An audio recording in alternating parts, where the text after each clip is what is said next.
Une voix qui porte, des idées concrètes, des propos qui résonnent. Benoît Dutrisac, déstabilisant, juste comme on aime. Luc Tassé est avec nous. Demain soir, il est occupé. Il sera aux Bahamas pour le mariage Donald Trump Jr. Il a été invité. Peux-tu pas révéler ma vie privée comme ça, Benoît? Excuse-moi. Qu'est-ce que tu vas apporter comme cadeau? À Donald, mais il a tout ce qu'il lui faut. Écoute, c'est vrai. Il y a besoin. Écoute, je vais lui dire qu'il est beau, qu'il est fin, qu'il est le meilleur au monde, puis il va être content. Tu peux apporter une petite statuette de lui-même, peut-être. Tu sais, quelque chose à son effigie. En or, oui. En or, attention. Mais surtout les compliments. T'as raison. C'est surtout les compliments qui marchent avec Donald Trump. Surtout quand on les fait à genoux. Les républicains commencent à se rebeller contre lui, justement. Mais c'est un grand jour. On n'a jamais vu ça depuis le début de la présidence, la deuxième présidence de Trump. Il commence en effet à se rebeller contre lui parce que la volonté de Trump de dédommager les émeutiers du 6 janvier 2001 ne passe pas. Tu sais, on en avait parlé et puis tu me disais oui, mais t'aimes trop Trump ou t'aimes pas assez Trump, etc. Non. Il y a vraiment un problème, d'autant plus que beaucoup d'élus actuels se trouvaient au Capitole le 6 janvier 2021. Puis eux, ils ont eu peur, ils ont été obligés d'être évacués de toute urgence. Il y a des gens qui sont morts, il y a des policiers qui sont décédés. Tu sais, c'était une grosse histoire. Alors, les électeurs républicains, semble-t-il, ne suivent absolument pas Donald Trump là-dessus, évidemment pas les démocrates. Et donc, je te rappelle que Trump veut leur verser une indemnité à partir d'un fonds du département de justice. Symboliquement, c'est 1776 millions, 1776 années de la fondation des États-Unis. Et je te cite le sénateur républicain du Kentucky, Mitch McConnell, là-dessus, qui dit « Le plus haut responsable des forces de l'ordre du pays demande la création d'une caisse noire pour payer ceux qui agressent des policiers.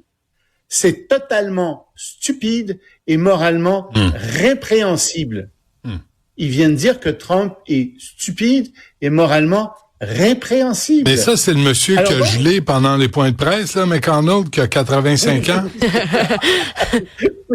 Ça vaut ce que ça vaut comme critique, là. Écoute, c'est déjà ça quand même, hein. C'est déjà ça quand même.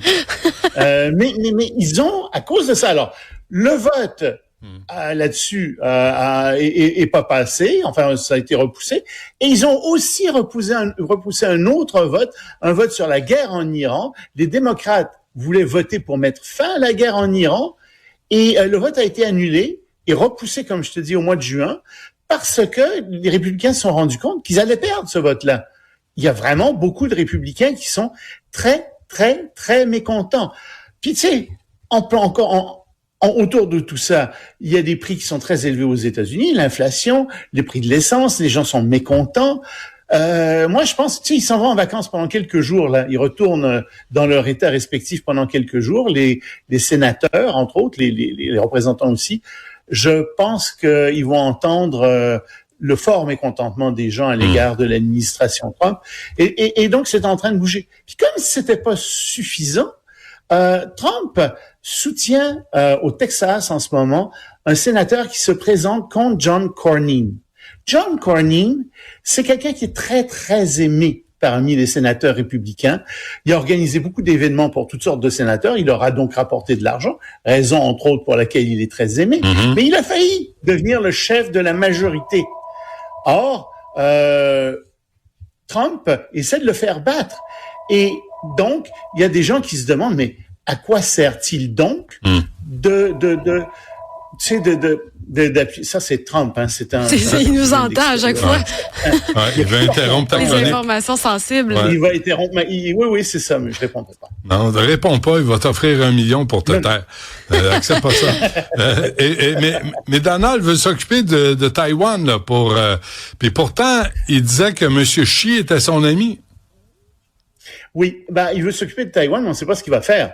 Parce que, comme on sait tous, il n'a pas son pareil pour trouver des problèmes, mais pour les résoudre, ça, c'est une autre chose. Alors, Trump a annoncé hier qu'il allait s'entretenir avec le président taïwanais, Lai Ching-te. Bon, en soi, tu vas me dire, bah oui, il peut bien s'entretenir avec lui, il peut s'entretenir avec qui il veut, après tout. En principe, oui. Mais en réalité, il n'y a aucun président américain qui s'est entretenu avec un président taïwanais depuis 1979. C'est-à-dire depuis que les États-Unis reconnaissent qu'il y a deux Chines, mais que les Chines sont que ça fait un seul pays, etc.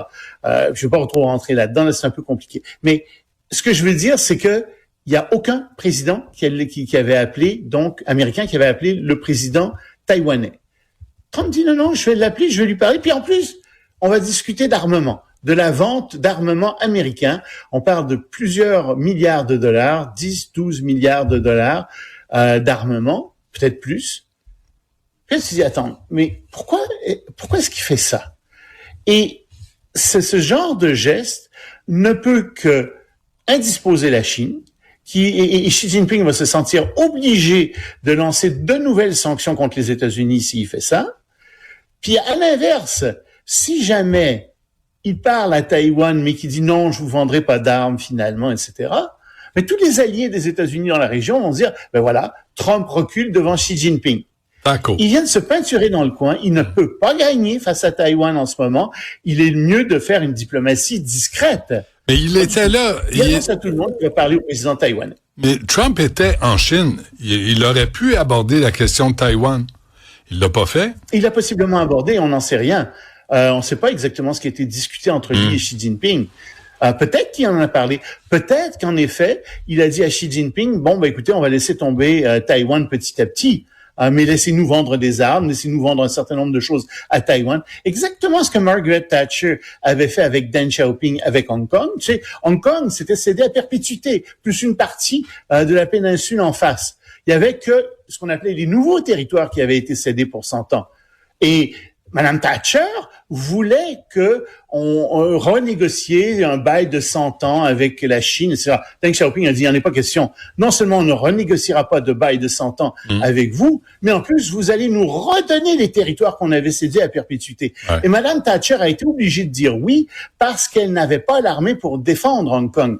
Mais par contre, elle l'a fait payer très cher à la Chine. Elle a vidé les coffres de Hong Kong avec toutes sortes de contrats qui ont été attribués à des entreprises de Grande-Bretagne. Ça a beaucoup aidé d'ailleurs la Grande-Bretagne pendant les années Thatcher. Donc, est-ce qu'il y a quelque chose de similaire qui est en train de se faire avec Taïwan? Est-ce que les États-Unis sont de moins en moins capables de défendre Taïwan et que donc ils sont en train de faire une espèce de contrat, de passer un contrat avec la Chine pour justement vendre toutes sortes de choses à Taïwan et se retirer en douce ensuite? C'est possible.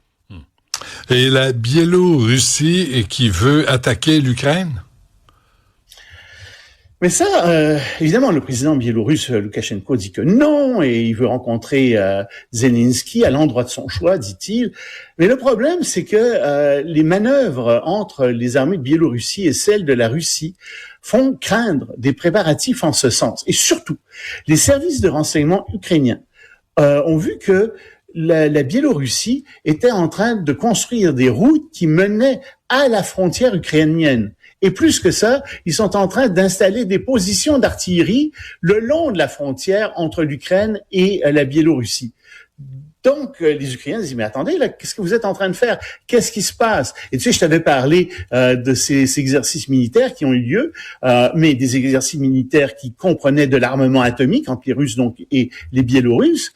Mais on regarde tout ça, il y a des gens qui disent, oh, est-ce que les Russes sont pas en train de préparer une sorte de coup fourré? Est-ce que ils voudraient pas attaquer l'Ukraine et aussi les États baltes, en particulier la Lettonie, sous prétexte que ces États baltes serviraient de base pour lancer des drones contre la Russie, des drones ukrainiens contre la Russie. Donc, on est un petit peu dans ces enjeux-là. Tout le monde regarde ça avec beaucoup de suspicion et on espère que ça s'en va pas par là, mais il y a beaucoup de gens qui sont en train de tirer des sonnettes d'alarme en ce moment dans la région. Ouais, parce que j'imagine que Poutine va en finir avec l'Ukraine. Ben évidemment que Poutine veut en finir avec l'Ukraine, mais il n'y arrive pas. Alors, ce qu'il pense faire probablement, c'est, et d'autant plus qu'en ce moment, Trump est soutient très faiblement les pays de l'OTAN. Que ferait Trump si les pays baltes étaient attaqués? Est-ce que il les défendrait? Pas sûr. Pas sûr, moi non plus. Est-ce que Non, et est-ce que l'Europe toute seule serait capable de défendre les pays baltes? Pas sûr. Certains non plus. Pas sûr. Et donc, c'est toute cette incertitude-là qui pèse en ce moment. Bien entendu, on en a parlé, l'Europe est en train de se réarmer, de fabriquer de plus en plus d'armements, mais on n'en est pas là en ce moment. Est-ce qu'il n'y a pas une espèce de fenêtre d'opportunité qui s'est ouverte pour les Russes pour attaquer justement les États baltes ou peut-être attaquer l'Ukraine par le nord? C'est une question qui se pose. Très bien. Elle est posée. Loïc Tassé, merci. On se reparle lundi, puis va voir qui t'a appelé là, en pleine chronique, sacramouille. Ah oui. Ben, merci. Salut, Loïc. Salut.